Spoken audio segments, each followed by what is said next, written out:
nagaan waaqayyoo nama keessaniif haa baay'atu. Waaqayyoon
Yesus garuu sagalee tokkoyyuu isheedhaaf hin deebifne. Bartoonni isaa yommus gara isaa dhufanii isheen buupheedhaa iyyaa adeemtu kana waan isheen barbaaddu godhiitii of biraa deebisii jedhanii. Inni immoo deebisee ani warra akka hoolotaa karaa irraa duran mana Israa'elii galan duwwaadhaaf malee hin ergamne jedhe. Dubartittiin garuu dhuftee miila Yesuusitti kuftee yaa Gooftaa na gargaarii jetteen. Yesus yommus deebisee buddeena ijoollee fuudhanii saroota darbachuun bareessaniifi jedheen. Isheen eeyyee yaa Gooftaa haa ta'u iyyuu malee saroonni maaddii Gooftaa isaanii irraa isa harca'u hin nyaatu jette. Kana irratti Yesus dubartii nanaa amantiin kee guddaadhaa akkuma ati barbaadde siif haa ta'u jedhee deebiseef. Intalli ishees si'uma sana fayyite. Ameen. Hin kadhanna Waaqayyo. Mee jireenya kadhannaa keessa taa'aa. Anis dubbii Waaqayyo dubbachuudhaaf yoo ayyaanni Waaqayyo naaf baay'ate malee hin danda'u. Isinis dubbii Waaqayyo isa jiraataa kana dhaga'uudhaaf yoo ayyaanni Waaqayyo isiniif baay'ate malee hin dandeessani. Kanaaf Waaqayyoon ayyaana kee nuuf baay'isii jenna. Waaqayyo nu haa gargaaru. Yaada keenya sassaabannee fuula Waaqayyootti humni kee nuuf haa dhufu Gooftaa, humni kee nuuf haa dhufu jenneetu Waaqayyoon kadhanna faarfannaa kanaan humni kee nuuf haa dhufu. Yoo humni kee nuuf dhufe faarfachuu dandeenya. Yoo humni kee nuuf dhufe dubbachuu dandeenya. Yoo humni kee nuuf dhufe gaarota irra deemna. Galanni Waaqayyoof haa ta'u. Humni kee nuuf haa dhufu Gooftaa. Nikeno fadufoi, Nikeno fadufoi Jesus, Nikeno fadufoi, Nikeno na pakacho dandeno, Nikeno na galabu dandeno, Nikeno na karatadena, Nikeno fadufoi. Nikeno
yeroo jaallatamaaf yeroo ulfina qabeessa kana kan nuu kennu maqaan Waaqayyoo bara baraan ololaa jira.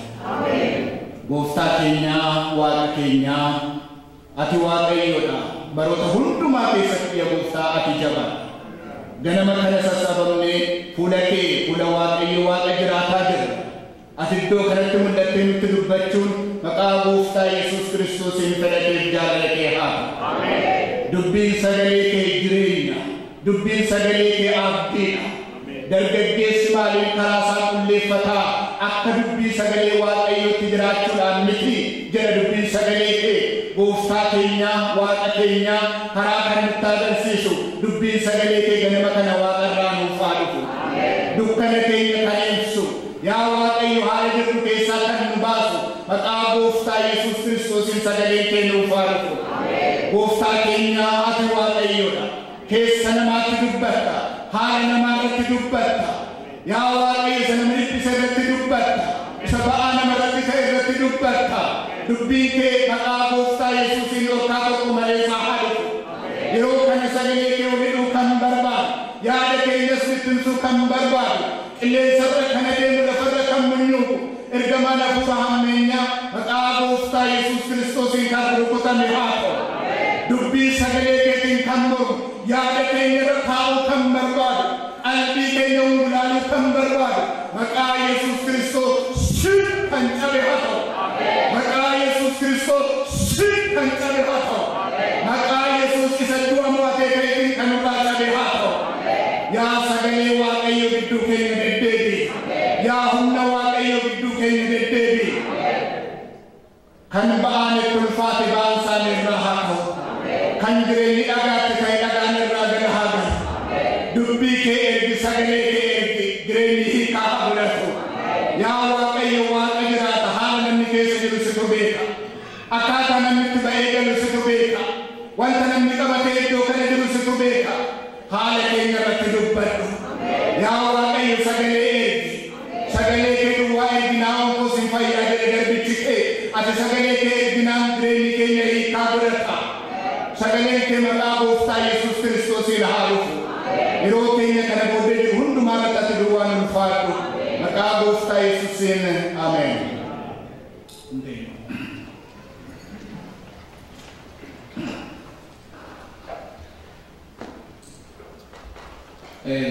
Kutaa ammaa kana hariyaadhaan qabdanii ilaaltanii ilaalaa ta'e haala baay'ee ulfaatu jireenya namaa irratti wanta baay'ee ba'aa namatti ta'u akkamittiin keessa darbaa akkamittiin jiraadhaa wanta jedhamu keessatti namni jabaatee yoo Waaqayyoon eeggate gatii guddaa akka inni qabu argina. Galanni Waaqayyoof haa ta'u. Wanta baay'ee ulfaatu wanta baay'ee ba'aa namatti ta'u kana hundumaa keessatti namni jabaatee Waaqayyoon yonnaa eeggate fuula Waaqayyootti gatii qaba. Jabaatanii Waaqayyoon eeggachuun sababiin isaa Waaqayyo yommuu hojjetu wanta sana hinuma kaasa. Galanni Waaqayyoof haa ta'u. Wanta ba'aa namatti ta'e sana hinuma kaasa. Akka inni deebi'ee hin argamne akka inni deebi'ee ba'aa namatti hin taane wanta namatti ulfaate sana hin kaasa. Namni dhaabbatee yoo Waaqayyoon eeggate. Seera ba'uu boqonnaa 14 lakkoofsa 13 irratti sabni Israa'el yeroo biyya Gibxiitii ba'anii gara Kanaanitti yommuu adeeman naannoo galaana diimaadhaa yommuu ga'an baay'ee sodaatan. Hin dhumne jedhanii baay'ee iyyan. Garuu Museen akkana jedheen warra isin iyyisiisan kana warra isin dhiphisan kana warra Gibxi kana akka har'a argaa jirtanitti lammaffaa deebitanii isaan hin argitanii jedhe. Galanni Waaqayyoof haa ta'u. Harka keessa walitti rukutaa Waaqayyo galateeffadhaa. Isa har'a isin boosise kana garuu lammaffaa deebitanii akka margaa jirtan kanatti hin argitanii jabaadhaa dhaabadhaa isin fayyisuudhaaf wanta Waaqayyo har'a hojjetu ilaalaa jedhe namni Waaqayyoodhaa. Namni dhaabatee ilaale fayyisuu Waaqayyoodhaan. namni obsee waaqayyoon eeggate ba'aan hammamuu haa ulfaatu.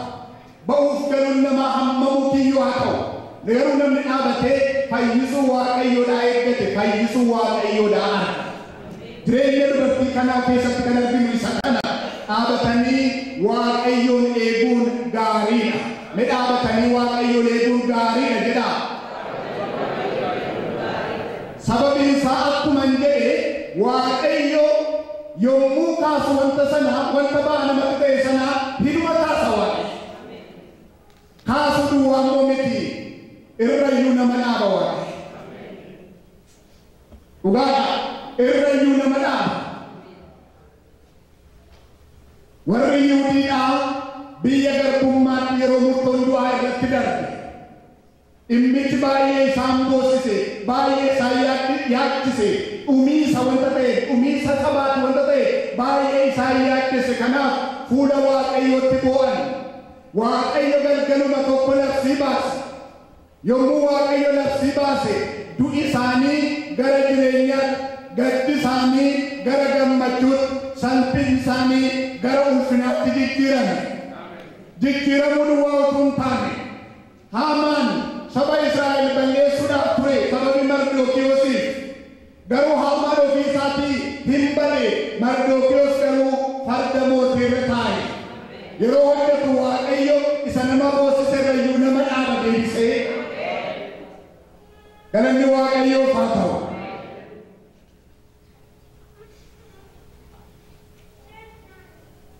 Abbaan faarsaadhaa Daawit faarsaa 66 lakkoofsa 12 irratti namoota mataa keenya irra ejjechiifte jedhe. Namoota mataa keenya irra ejjechiifte ibiddaaf bishaan keessa darbine baay'ee ulfaataadha. Haa ta'u iyyuu malee garuu gara bal'inaatti immoo nu baafte jedhe. Achuma keessa dabarseetu waaqayyo gara bal'inaatti immoo nama baasa. Kanaaf dhaabatanii waaqayyoo eeguun gaariidha. Dubbiin waaqayyoodha. Ibroota boqonnaa 10 lakkoofsa 35 irratti ammas amanachuu keessan isa gatii guddaa qabu hin gatinaa jedha. Ammas amanachuu keessan isa gatii guddaa qabu hin gatinaa. Bara kana keessatti amantii nama buusisuudhaaf wanti yaaliin goone hin jiru. Karaan ittiin diinonni isaa hin hojjenne hin jiru. Amantii nama buusisuudhaaf, amantii namni waaqayyo irratti qabu akka waan gatii hin qabne gochuudhaaf. Garuu dubbiin waaqayyoodhaa Ibroota boqonnaa 10 lakkoofsa 35 ammaa kana irratti ammas amanachuu keessan isa gatii guddaa qabu hin gatinaa. Jaalala waaqayyoo gootanii isa waaqayyo abdachiise argachuun isiniif hin ta'a. Amanachuu keessan hin gatinaa. Dubbii kana kan hin dubbachaa jiru seenaa kutaa keenya haadhaa keenyaa keessatti amanachuun dubartii tokkodhaa isa kana hin qabne ilaalla. Amanachuu keessan hin gatinaa. Haalli yonnaa ulfaate iyyuu si'a tokko tokko haalli ulfaachuu bira darbee waaqayyo iyyuu yeroo inni waan nama jala xadduma jedhe iyyuu yeroo inni namatti fakkaatu jira. Ammoo jireenyi akkuma dhagaa natti ulfaate yeroo itti jedhan jira. Obsee amma garuu sammuu koo gararraa ta'e yeroo itti jedhan jira. Kutaa keenya haadhaa kana keessatti dubartiin amantii guddaa qabdu tokko haala kana keessa akka dabarte Gooftaa Yesuus Kiristoosis dhumarratti dubartii kana ilaaleetu dubartii nana amantiin kee guddaadha jedhe. Galanni waaqayyoof haa ta'u. Dubartii nana amantiin kee guddaadha jedhe Yesuus. Macaafa qulqulluu keessatti namni tokko namaaf waaqayyo wajjin wal'aansoo wal qabdee jabaattee dhaabattee tamooteetta kan jedhame Yaaqoobiin argina. Yaaqoobii obboleessa isaa Esaawudhaa wajjiniin seera uumamaa boqonnaa 32 yommuu dhaqanii ilaaltan obboleessa isaa Esaawudhaa wajjin wal'aansoo wal qabaa ture. Hangafummaa argachuudhaaf, eebba argachuudhaaf obboleessa isaa Esaawudhaa wajjin wal'aansoo wal qabe. Obboleessa isaa Esaawuu bo'e darbee immoo biyya ormaa ture yommuu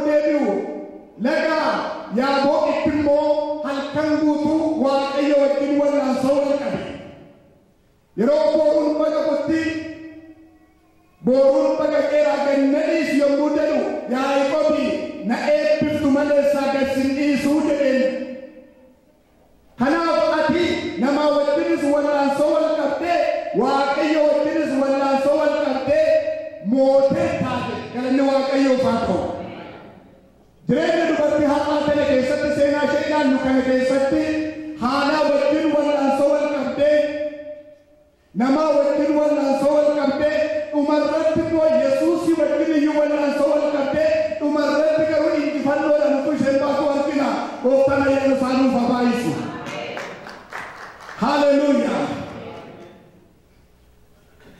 Dubartiin kun waan baay'ee keessa dabarte Gooftaa Yesuus Kiristoos dubartiin ana amantiin kee guddaadha akkuma barbaadde siif haa ta'u jedhee kan Gooftaan itti dubbate kun haala baay'ee keessa dabarte. Seenaa dubartii kana waan arfan tokko kan beekaadha. Lafa yaadde bira ga'uudhaaf deebii kadhannaa ishee argachuudhaaf waan isheen keessa dabarte waan afurii ilaalla. Tokkoffaan gara Gooftaa Yesuus Kiristoos dhufuudhaaf iyyuu wanti dhufuutti ta'u tokko tureera. Akkaataa ilaalcha hawaasa yeroo sanaatti innis dubartummaadha. Ilaalcha hawaasa yeroo sanaa keessatti dubartoonni gara kanatti dhiyaatanii Gooftaadha wajjin dubbachuun mana qulqullummaa keessatti illee iddoo fuulduraatti dhiyaatanii taa'uun baay'ee rakkisaa yerootti tureera. Garuu haalli kun illee utuu ishee hin daangessin dhimma ishee fudhattee gara Gooftaa Yesuus Kiristoos dhufte dubartiin kun. Inni lammaffaan qomoo isheen keessaa dhufteedha. Gooftaa Yesuus Kiristoos biyya lafaarra fooniin yeroo turetti warra Israa'elootaatiif dhufe. Yeroo biyya lafaarra fooniin turetti hojii isaa Israa'eloota gidduutti hojjechuudhaaf dhufe. Biyya lafaatiif fayyina kan inni fide fannoo irratti du'uudhaan maggaarajaa yookaan golgaa mana qulqullummaa gidduu jiru sana yeroo inni gara ba'etu ormi sabni Waaqayyoo tokko ta'anii tokkummaadhaan Waaqayyoo araaraman malee yeroo biyya lafaarra deddeebi'aa turetti hojii isaa Israa'eloota gidduutti hojjechuudhaaf dhufe. Dubartiin kun immoo qomoo warra Kana'aan keessa turte. Kanaaf gara Gooftaa Yesuus Kiristoositti dhuftee fayyina argachuun isheedhaaf karaan isaa salphaa hin turre. Haa ta'u iyyuu malee Yesuus Kiristoos fayyisaa ta'uu isaa dhageesseetti wanta ta'eef qomoo ishee qomoo orma iyyuu haa ta'u irraa kan hafe jabinumaan gara Yesuus Kiristoositti dhufte.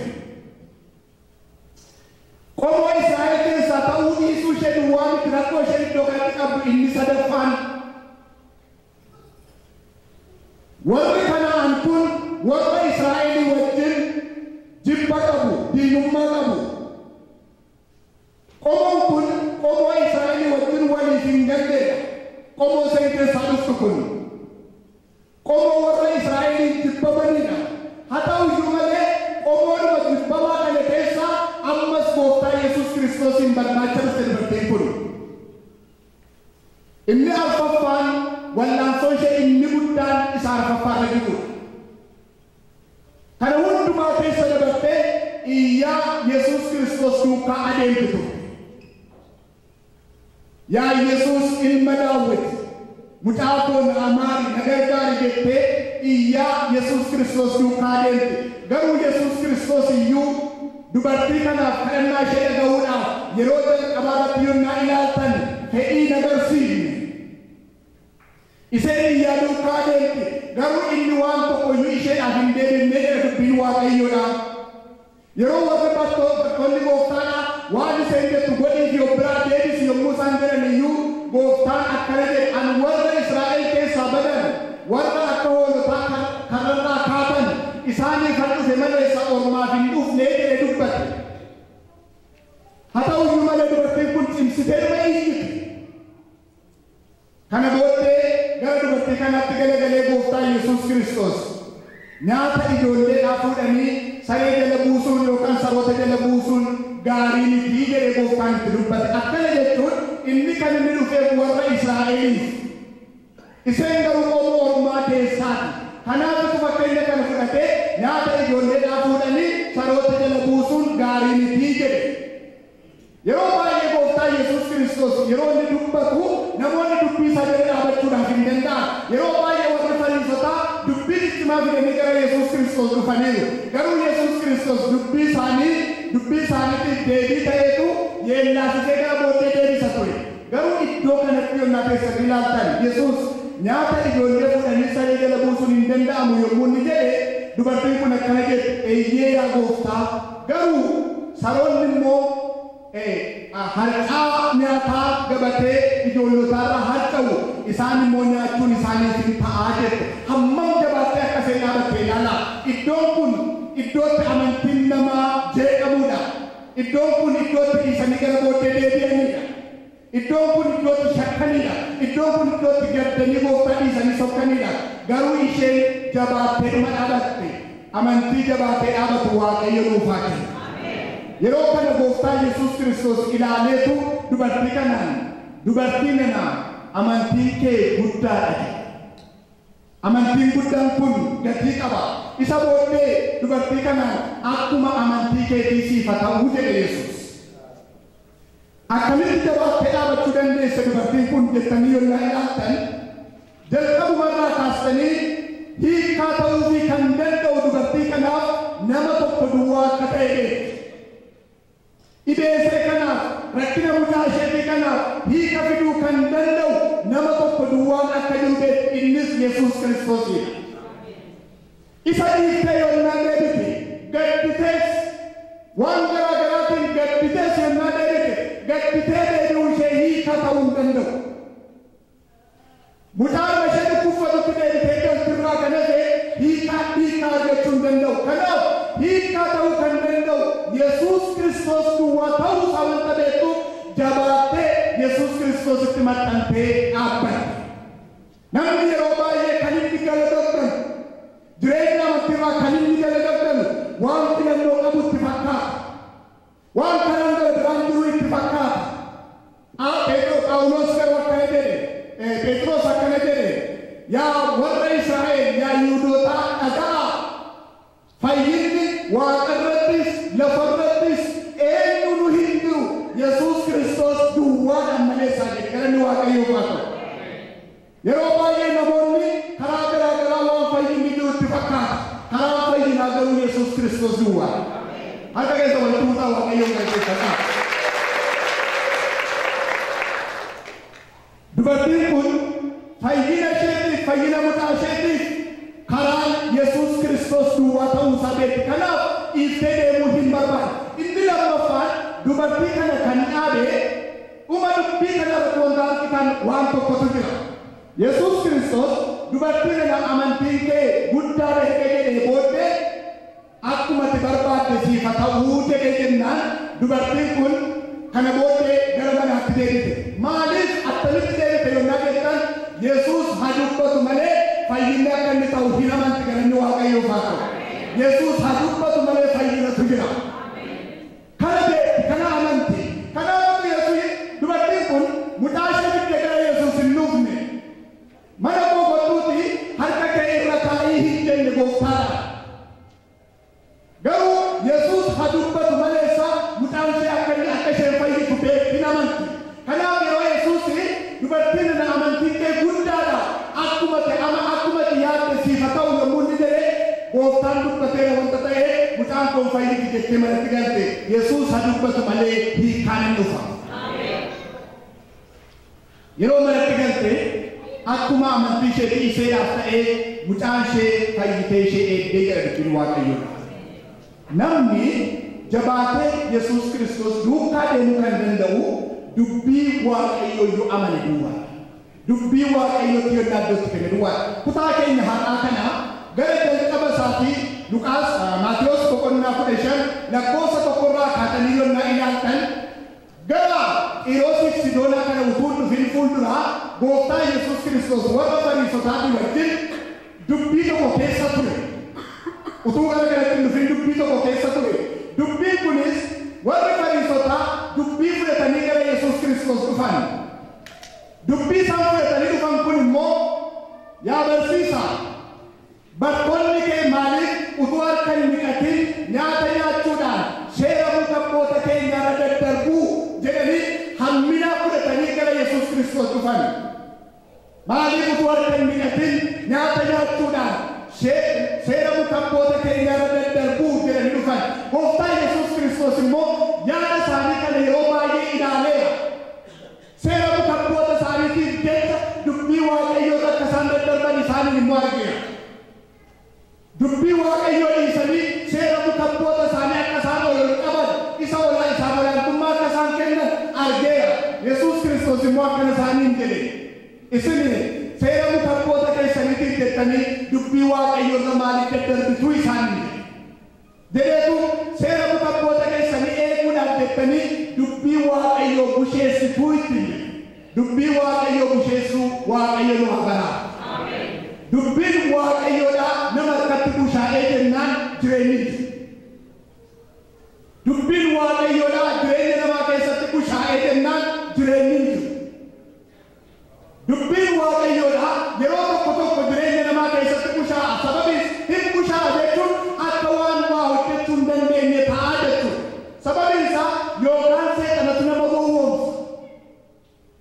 Akkuma Addaamiif waan hin gowwoomse dhaqee Waaqayyo dhuguma muka kanatti hin nyaatinaa isiniin jedhe Waaqayyo isin sossobe yonnaa muka kanatti nyaatan akka Waaqayyo taatu kanaafitu Waaqayyo muka kanatti hin nyaatinaa isiniin jedheetu seexanni isaanii sossobe. Si'a tokko dubbii Waaqayyo keessa keenyatti busheessuudhaan seexanni nu sossoba gooftaan isaa ifatu. Yoo seexanni nama sossobeedha dubbiin Waaqayyoodhaa keessa namaatti humna kenna. Dubbiin Waaqayyoodhaa aboo kan qabu jireenya namaa keessatti yoo seexanni nama sossobee. Inni lammaffaan yoo namaaf dubbii Waaqayyoo gidduu yoo namaaf Waaqayyoon gidduu wanti gara biraan yoo naa galee dubbiin Waaqayyoodhaa keessa namaatti bushaa'a. Yoo namaaf dubbii Waaqayyoo gidduu inni gara biraan yoo naa galee dubbiin Waaqayyoodhaa keessa namaatti bushaa'a. Namni waa'ee dubbii Waaqayyoo yaadu dhiisee wooma gara biraa yaaduu jalqabaa jechuudha. Kanaafuu Gooftaan Yesuus Kiristoos warra Fariisotaa kanaatiin isin muka abbaa keessaniitiif jettanii dubbii Waaqayyoo maaliif busheessitu jedhee isaanitti dubbate. Dubartiin kun garuu dubbii Waaqayyootiif iddoo qabdi turte. Kanaaf dabaattee Gooftaa Yesuus Kiristoos duukaa hamma dhumaatti adeemte. Hamma dhumaatti adeemuun immoo galataan seedhaan. Namni jabaattee Waaqayyoon eeggatu galataan dhaabachuun isaa hin oolu. Gaaf tokko namni Waaqayyoon dhaabbatee eegu ilaa inni Waaqayyoo kooti inni ani amanadhees isa kana jechuun isaa hin oolu galanni Waaqayyoof haa ta'u. Dubbiin Waaqayyoodhaa harkuusaa kan eeggatee ija isaa hin nyaataa jedha. Gooftaa isaa immoo kan eeggatu inni maal ta'a? Inni ulfaataa jedha. Namni harkuusaa eeggatu ija isaa nyaata. Dubartiin kun jabaattee Gooftaa ishee eeggatte. Fayyisuu Yesuus Kiristoos jabaattee eeggatte. Kanaaf dhumarratti jabaattee Yesuus Kiristoosii wajjin iyyuu wallaansoo wal qabde yeroo inni dhaga'uu fi didu utuu abdiin kutatin iyyaan duukaa deemti turte. Yeroo Gooftaa Yesuus Kiristoos nyaata ijoollee fuudhanii sareedhaaf kennuun hin danda'amu yommuu inni jedhellee eeyyee yaa Gooftaa dhugaadha. Garuu saroonni immoo maaddii ijoollee akkana ta'u harcaasaa hin nyaatu yommuu isheen jette dubbiin kun Gooftaa Yesuus Kiristoosiin garaa rukute. Kanaaf yeroo sanatti wanta gochuun isaaf hin malle kan inni dhufee Israa'elootaaf dhufe isheen garuu akkuma sida jenne isheen garuu warra Orma keessa turte warra Kana'aan keessa turte mucaa ishee isheedhaaf fayyise Gooftaa Yesuus. Jabaatanii dhaabachuun gatii guddaa qaba. Haala nama rakkisu haala namatti ulfaatu hundumaa keessatti jabaatanii dhaabachuun gatii guddaa qaba. Jabaannee dhaabachuuf akka dandeenyuuf Gooftaan ayyaana isaa nuuf haa baay'isu. Sadaqeeyyetti akka jiraannuuf Gooftaan nu haa gargaaru. Hin kadhannu.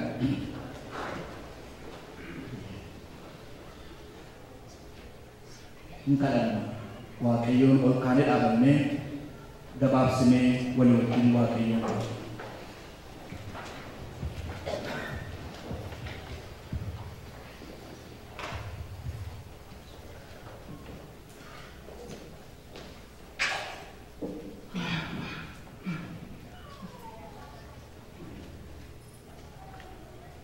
Sagalee Waaqayyoo gara keenya dhufe dubbii gara keenya dhufe ganama kanaaf maqaan Waaqayyoo haa ulfaatu.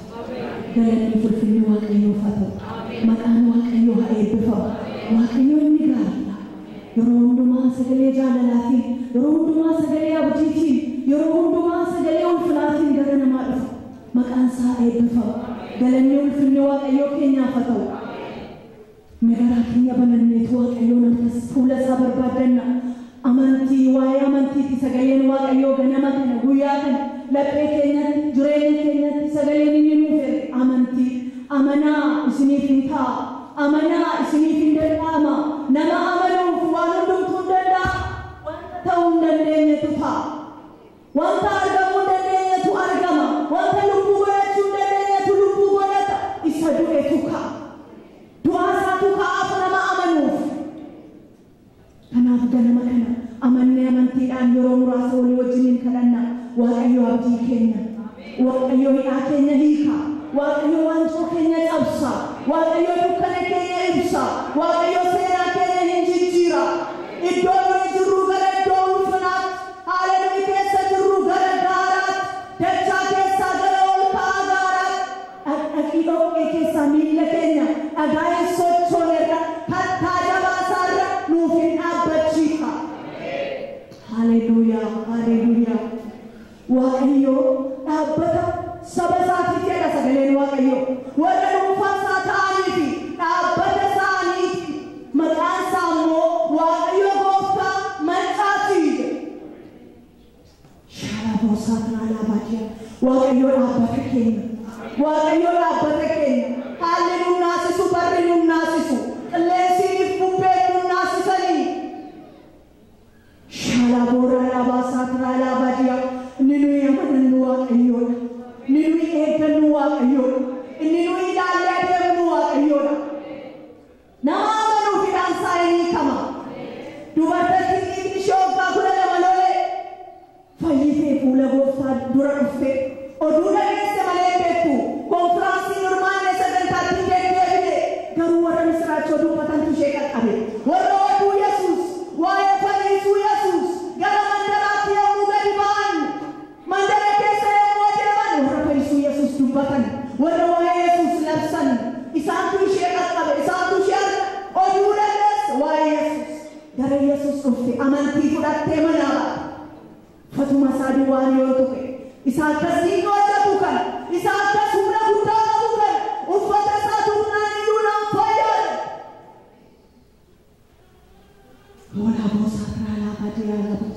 Waaqayyo amantii akkasii nuuf haa kennu. Waaqayyo amantii akkasii nuuf haa kennu. Oo abbaa si galateeffannaa ganama gaarii nuuf laatte yeroo ulfina qabeessa carraa gaarii nuuf laatte guyyaa fayyina guyyaa boqonnaa gooftaa fuula kee duratti guyyaa of ilaallu sagalee kee kan itti fayyinu yaa abbaa sagalee nuuf ergite guyyaa nuuf fidde galanni siif haa ta'u galanni siif haa ta'u torbanni waan naanna'uuf dhufte miti ayyaanni kee waan nu baay'ateef malee araarri kee waan nu baay'ateef malee fayyisuun kee waan nuuf ta'eef malee galanni siif haa ta'u galanni siif haa ta'u fayyisuun koo dafee akka irratti nu faadete fayyisuun kee akka fayyisuu namaa miti fayyisuun kee akka irratti dafee dhufu warra gadi bu'an ol baafta warra dukkana eegsita warra kufan kaafta warra dandee jajjabeessita summatti galanii warra boo'anii fafni isaanii haaressita dhimma isaanii fiixaan baafta wayyoo inni badee warra jedhanii fatti abdiidha.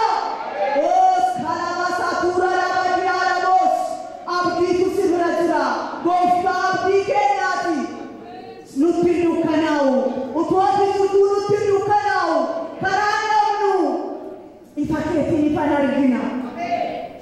Gooftaa Yesuus amma yeroo kana si kadhanna garaa gara keetti deebi'u hafuura gara keetti deebi'u laphee gara keetti deebi'u keessa si barbaadu jireenya si deebatu jireenya si wajjin walii galu hafuura kee nuuf kenni ayyaana kee nuuf kenni wanti nu qabu wanti nu hidhu wanti nu rakkisu wanti nu lolu maqaa gooftaa Yesuus ciccitu wajal qabu harqabu wajal qabu buqqaa'u wajal qabu funaanamuu wajal qabu maqaa gooftaa Yesuusin sabbuu keenya gada dhiisu yaada keenya gada dhiisu qalbii keenya gada dhiisu maqaa gooftaa Yesuusin hafuura namaa kan lolu boqonnaa namaa kan lolu nagaa namaa kan lolu keessa namaa kan dadhabsiisu mul'ata namaa kan ajjeesu abdiin utuu jiru abdii kan nama kutachiisu maqaa gooftaa Yesuusin kan cabe haa ta'u maqaa gooftaa Yesuusin kan cabe haa ta'u lolli diinaa kan cabe haa ta'u humni hafuura hamaa kan cabe haa ta'u humni dukkanaa kan cabe haa ta'u humni dhukkubaa kan cabe haa ta'u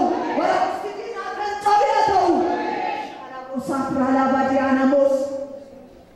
Maaliif kadhannaa keenya nageenye maaliif nu nageessu ati nu hin soomna nu hin kadhanna nu hin boonna nu hin iyyina biyyiin sooma nu hin sooma ati garuu nu nageessu ati ati garuu hin deebiftu maaliifi jedhanii sabni kee maaliifi jedhan har'a maaliif kan jedhaniifi maaliifi jedhanii gooftaa ati garuu sagalee kee ergite raajii dhugaa kan dubbatu Isaayyaasiin itti ergite akkana isaaniin jette Isaayyaas boqonnaa 58 keessa isaanitti dubbatte isini hin soomnaa jettu hin kadhannaa jettu garuu yommuu soomtan hundumaattuu ciqilee walirra keessu wal nyaattu walirratti kaatu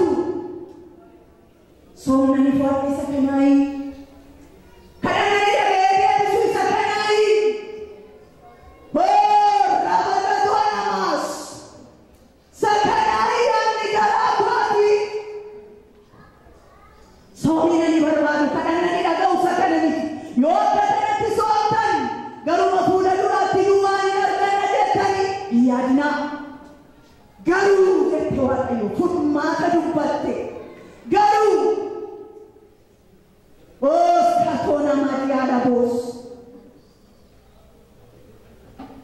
waanjoo walirra kaa'u yoo dhiiftan waanjoo walirraa yoo qabsitan hidhaa walirratti hidhuu yoo dhiiftan walirraa yoo kuntan walirratti ka'uu yoo dhiiftan sabeelee beela yoo baaftan sarakkatee yoo gargaartan hiyyeessa waliif gadi jooru mana yoo yaattan ofitti yoo dhabdan aantee keessanitti duddagatuu yoo dhiiftan walitti duddagatuu yoo dhiiftan laaskadoo namaa gadoo namaas walitti duddagatuu yoo dhiiftan yoo kana hundumaa gootan dukkana keessatti ifni keessan hin ba'a madaan keessan dafee deebi'ee hin fayya cabii keessan hin dhidhibama rabatatoo namaas yoo kana hundumaa gootan walin nyaatinaa walirratti hin ka'inaa walin jibbinaa duddaa walitti hin gatinaa an isa keessan jiru an karaa sanarra jiru karaan koo jaalalaa karaan koo nagaadhaa karaan koo wal barbaaduudha karaan koo wal qabachuudha oskatoo nama dhiyaana boos sheenna labaara danamas raajonni Yerusaalem saba kee boonsani nagaadha jedhu nagaan garuu hin jiru jette nagaadha jedhu nagaan hin jiru sabni saba koo akka wanta salphaatti fayyuu wanta namni dhaga'uu barbaadu waan namatti dubbatu wanta namatti tolu waan namatti dubbatu isa waaqayyotti tolu dhiisanii isa waaqayyotti tolu dhiisanii laafatu namaas waaqayyo si dhageenyee fayyuu barbaanna sii saba keenya kan dhidhiibduu dhugaan siidha dhidhiibduu saba fayyiftee beektu saba nama kammeessu malee saba babal'isu malee yaada boos sandala bagadoo namaas maskatoora laba diyaana boos laabaduu namaas aturraba diyaana boos abbaa karaan kee jaalala abbaa karaan kee jaalala mootummaan waaqayyo mootummaa jaalalaati mootummaa nagaati rabatatoo namaas guyyicha salumaatti nan jedha isin hamaa kan gootan hundumtuu anatti fagaadhaan jedhaaneette gooftaa maaloo guyyichi ni dhumaatu hin gahin maaloo anatti fagaadhaa guyyaa ati jettuutu hin gahin maqaa gooftaa Yesuusiin sabni kee gara keetti deebi'anii hafayyani golee akkanirra kan jiran waldootiin kiristaanaa wal barbaadu wal jalqabanii harka wal qabu wal jalqabanii Abrahaam akkas jedhe nu obboloota nu gidduutti wal dhabuu hin ta'u nu obboloota gargar ba'uun hin ta'u jedhe Abrahaam abboota kaasii akkas kan jedhan dargaggoota kaasii akkas kan jedhan haadholee kaasii akkas kan jedhan ooshala boosaati rabadiya yommus madaan keenya fayya yommus iyyi keenya dhaga'ama yommus cabi keenya fayya maqaa gooftaa Yesuusiitiin wal qabanna warra jedhan wal barbaanna warra jedhan waliif barbaachifna warra jedhan nu kan waliif warra jedhan nu tokkumaan warra jedhan laaskatoo namaa akkas nu godhi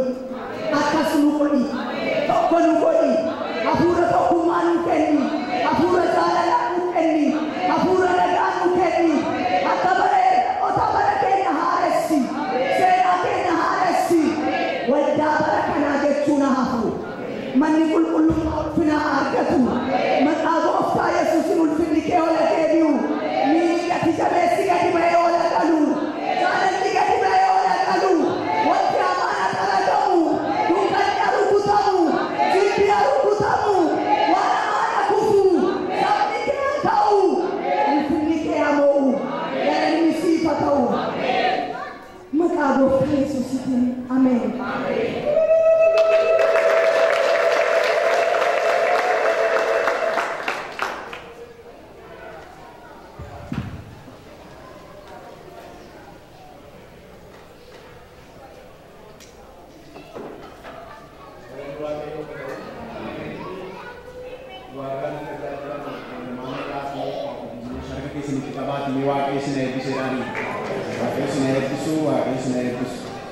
Isinisi waaqayyo sina eebbisu waaqayyoon guddaa galateeffannaa sagalee waaqayyoo gara keenya dhufeefi amma ittaansee faarfattuu bilisee kan isaanii gidduutti faarfannaa tokko nu faarfatti akkasii faarfannaa ishee eeggannu nama biliseen gidduu keenyatti gara fuulduraatti akkuma yeroo darbe beeksiste konsertii qopheeffataa jirti waa'ee konsertii ishee kana torbanarraa sirriitti isin beeksifna. Amma garuu sagantaa kana booda sagantaan sila beeksifame gati jiruu fi faarfannaa tokko nu beeksifne asitti. Namni meeshaa taphatuuf Alaazaar Iddoon jiru waamaa ofiin Daawit abbaa dhumaati.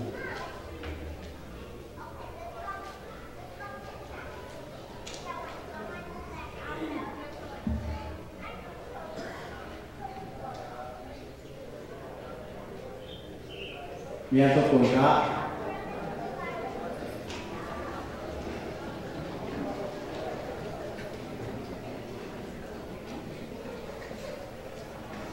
guddoo biyya lafaa keessaa ni faarfannaa baay'ee jaalannu sana faarfannaa.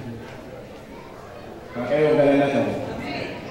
2 3 guddoo biyya lafaa keessaa maqaa kee nutti fakkeessaa guddooftuunis gatii jabaatu daa'imman saasii keessaatu ni jaalladha kan kee ni jaalladha.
Kristus Gooftaa. Yesus Kristus Gooftaa. Yesus Kristus Waaqa. Yesus Kristus gargaaraa. Yesus Kristus isa rakkina haala dhiphinaa keessa jiran hundumaa keessaa qabee nama baasu. Ameen. Mee har'a guyyaa ba'umsaa jedhaan maaraadaa jedhaan har'a guyyaa ba'umsaa jedhaan ofirratti labsaa. Har'a guyyaa caalmisaati, har'a guyyaa ba'umsaati, har'a guyyaa itti ba'uu jedhame.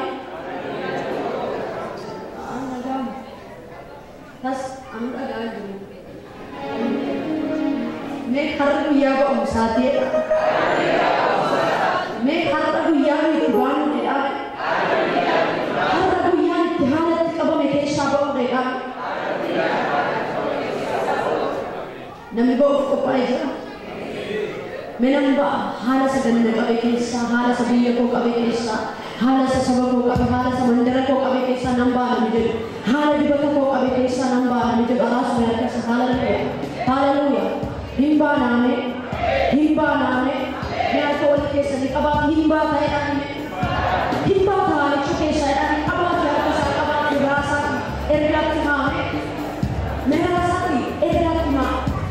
Qabaa harkasaa dhiiran qabee namni jedhu yoo jiraate qabaa harkasaa haala jirtu kana keessaa hin baata siin jedha Waaqayyoo. Haala jirtu kana keessaa haala si qabee keessaa haala bahaa sitti ta'e keessaa haala miila si buusisuu dide keessaa hin baata siin jedhe Waaqayyo. Haleluuyaa. Meraasa mayyaatonni keessanii qabaatu hin baata jedhe Waaqayyo. Gadi qabamutus hin baata. Dadhabdus hin baata. Ameen. Jabina keenyaas geenye miti jabaas ta'e tokkotti hirkannee as ta'e. Humna keenyaas geenye miti isa humna qabutti hirkannee as ta'e. Haleluuyaa. Mee akka keessa maqaa baasaatti barana nan ba'anidha. Barana qabsee baay'ame. Barana qabsee baay'ame. Barana qabsee baay'ame. Barana qabsee baay'ame. Barana qabsee baay'ame. Raasa diinee qabsee baay'ame. Haleluuyaa. Qabsee haleluuyaa. Haalli ganna qabuu hin danda'u. Barri ganna qabuu hin danda'u. Hiriyoon ganna qabuu hin danda'u. Dhukkubni ganna qabuu hin danda'u. Seexanni ganna qabuu hin danda'u. Seexanni ganna qabuu hin danda'u. Qabsee haleluuyaa.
Hallelujah.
beekamu satu baca kok.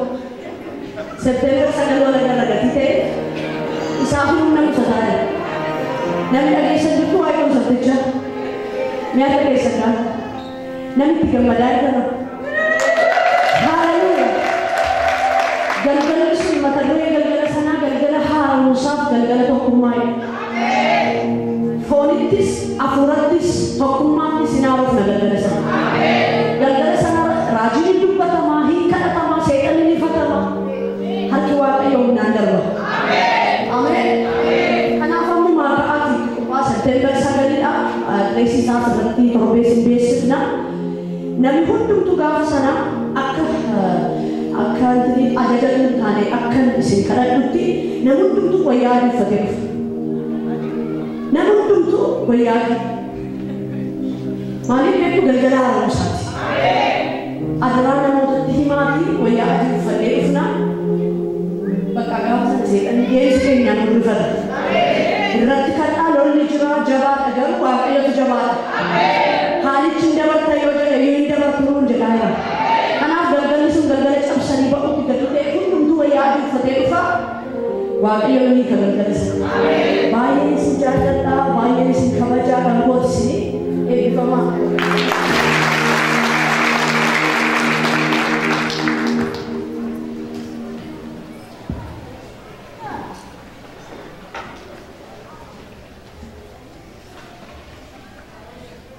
Wakil saya sedang di sana. Saya itu nudu waktu kan kiri tu tani at semua kan kiri. Wakil saja itu tak kasih nuke nusati wakil muda kan telefon. Makawa kio fat. Jalan nindang Yesu, geografi nindang Yesu, yang muak iyo kinasa nama ini nama terjadi Yesu. Darbinan jedhanii mafaakitaadhee waaqayyo ulfaata. Ol kaanii kadhata gooftaa nu barsiise kadhanneetiyyuu gara sagantaa keenya xumuruutti adeemna.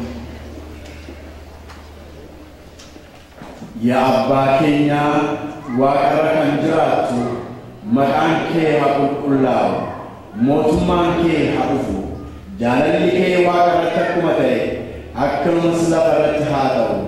Kan muka buddeena keenya har'aanuuf kenni, yakka keenyas nuuf dhiisi, nus immoo kan yakkaniif akkuma dhiifnu. Qoramatti nu galchin, hamaan oolchi malee, mootummaan kan keetiyo, humnis galannis baruma baraan. Ameen. Garaa keessan gara Waaqayyootti ol fudhadhaa, eebba fudhadhaa. Waaqayyo isin haa eebbisuu, isin haa eegusi. Waaqayyo fuula isaa isiniif haa ibsu, isinitti haa araaramus. Waaqayyo fuula isaa gara keessanitti adeemsisuu nagaas isiniif haa kennu. Maqaa Abbaatiif kan Ilmaa kan Hafuura Qulqulluu Waaqayyo tokkoon. Ameen. Nooraa. Galanni Waaqayyoof haa ta'u, waaqeffannaa keenya ganama kanaa xumureerraa. Akkuma sila beeksifnee waa'ee maatii obbo Shifarraatiifis kadhachuudhaaf yaadannoo isaaniitiif galma as ergannoo keessatti walgeenyaa yeroo qabnu Waaqayyo nu eebbisu. Nagaatti galaa.